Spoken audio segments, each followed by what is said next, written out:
Bom dia a todos. Queria também agradecer à organização o facto de me ter convidado para um tema que é a urgência. Há bocadinho a falar com o Jorge Teixeira, estávamos a contar as vezes que já nos tínhamos encontrado em debates públicos sobre a urgência. E chegamos à conclusão que este era o quinto.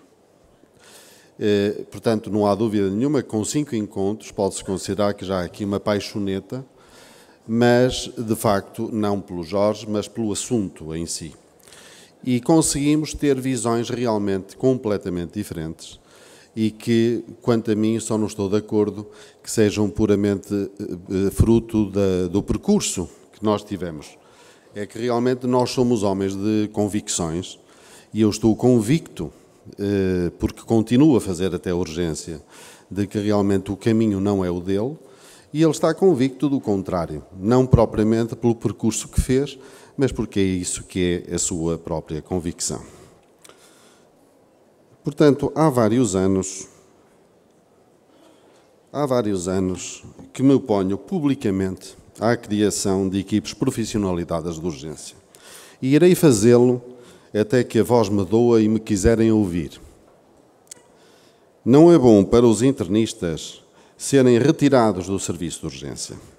Perdem a rapidez de raciocínio que a urgência obriga e há muitas patologias que deixam de ver. Se acaso os urgencistas forem internistas, isto é um desperdício no início e uma fatalidade em que realmente a medicina interna se vai esfumando na prática da urgência imediata.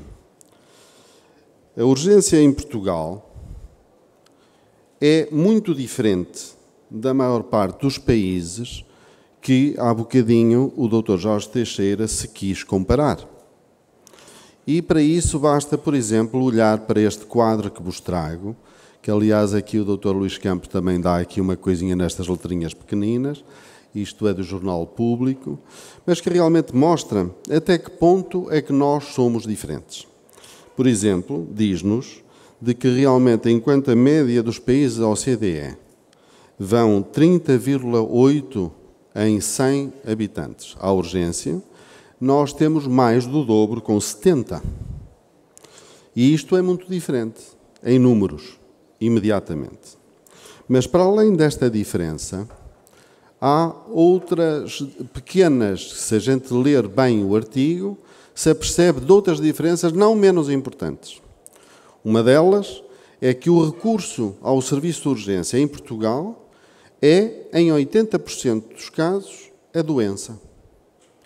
Nos outros países, são os acidentes, os ferimentos, que provocam a ida ao serviço de urgência na sua maioria. E por isso é que o Dr. Jorge Teixeira falava nas entorses, que eu, de facto, não acho que haja vantagem em ver. Eu quero ver os outros doentes que vêm à urgência. Apenas 12% dos doentes admitidos no serviço de urgência são, de facto, internados. E isto é a nossa realidade. É com esta realidade, e não com os modelos de outras realidades, que nós temos que viver.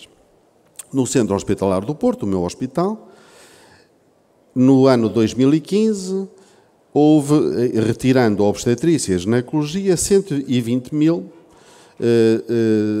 doentes que recorreram ao serviço de urgência, o que dá cerca de 330 por dia. E foram internados, através do serviço de urgência, 13 mil doentes. O que significa que houve uma taxa de internamento, não muito diferente daquela que eu vos disse há bocadinho, de 10,8%. Portanto, nós recebemos na urgência centenas de doentes, sem qualquer tipo de triagem médica. E temos que, obrigatoriamente, deixar de fingir que temos uma resposta dos cuidados primários para a doença aguda, que, de facto, não existe. Temos que arranjar alternativas para que os doentes possam recorrer a outro lado quando têm a doença aguda, mas, neste momento, ainda não as temos. Mas agora, digamos, para tornar um bocadinho mais novo este quinto debate, aquilo que me foi pedido foi que fizesse o foco noutro aspecto e que me parece muitíssimo importante para a medicina interna, que é, vamos olhar para a importância que a urgência tem para o próprio Serviço de Medicina Interna. E não só para a medicina interna, mas para o hospital de uma maneira geral, mas particularmente para nós. Cerca de menos de 5%, eu tenho presidido a muitos júris nacionais dos nossos internos, e menos de 5%, e isto é generalizado pelo país, dos internamentos são oriundos do ambulatório ou de outras instituições.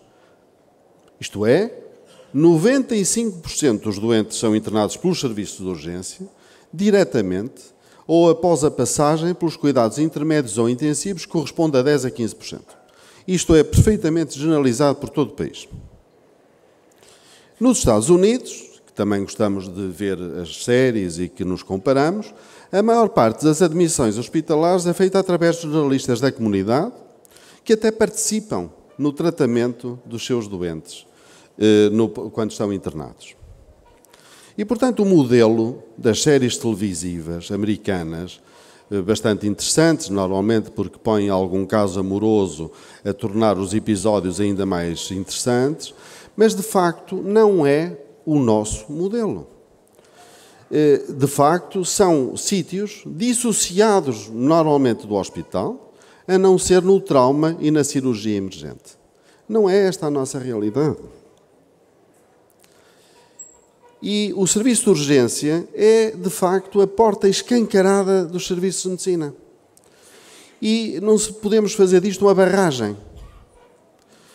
Normalmente, podemos ficar só com aquilo que é o riachinho que vai à frente, isto é o meu querido Douro, que realmente fica assim depois uma linguazinha de água, que provavelmente são os doentes que os outros não querem e que vão parar às nossas enfermarias. A manutenção dos internistas no serviço de medicina, na urgência, do serviço de medicina na urgência, tem, de facto, muitas vantagens. A primeira coisa é que se evitam, muitas vezes, os conflitos interpares.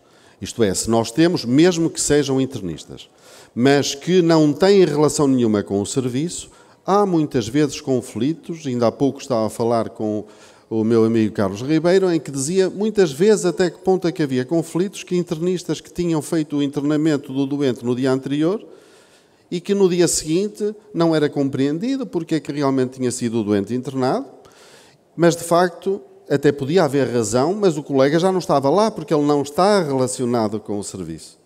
E isso é de facto uma pecha muito grande. Depois, também se reduzem altas indevidas. Porque realmente, às vezes, parece ser só uma entorse, e não é. Porque realmente o doente que chega ao serviço de urgência é um doente que não tem qualquer tipo de triagem.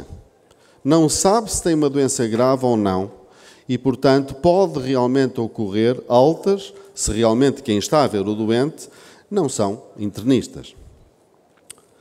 Favorece a quantidade de cuidados. Cada vez mais, nós não precisamos de internar os doentes, mas podemos continuar a vê-los na consulta externa se eles o merecerem.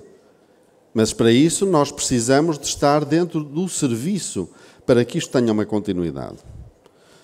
Obviam-se naturalmente a internamentos sem indicação, facilita-se a obtenção de vagas, que são sempre um bem escasso, mas fundamentalmente, e devo dizer que realmente este ano fiquei perfeitamente preocupado com situações em que os internistas saem do serviço de urgência, é a qualidade do internamento, isto é, a diversidade das patologias, que deixa de haver se não houver uma relação, isto é, se o serviço de medicina não estiver também na urgência.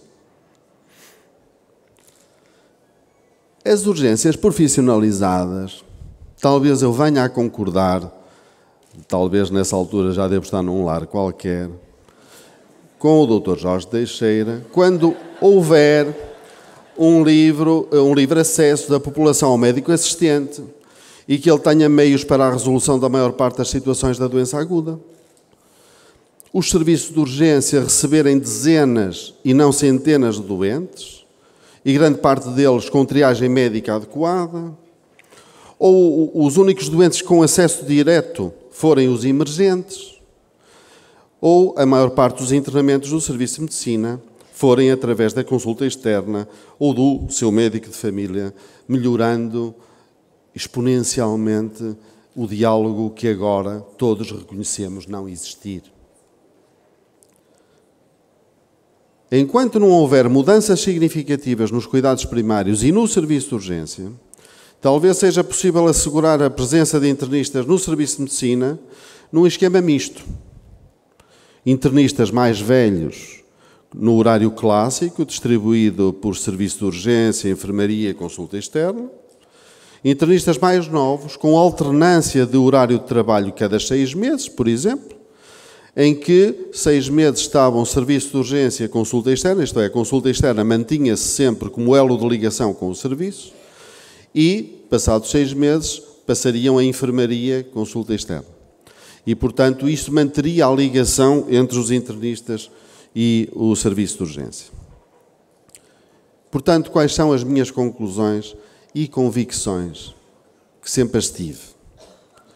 Só com o serviço de medicina comprometido com o serviço de urgência se pode garantir a qualidade do internamento e da consulta externa. Um serviço de medicina, para ser grande e prestigiado, não pode dissociar-se do maior fornecedor da sua razão de existir, que são os doentes. Obrigado.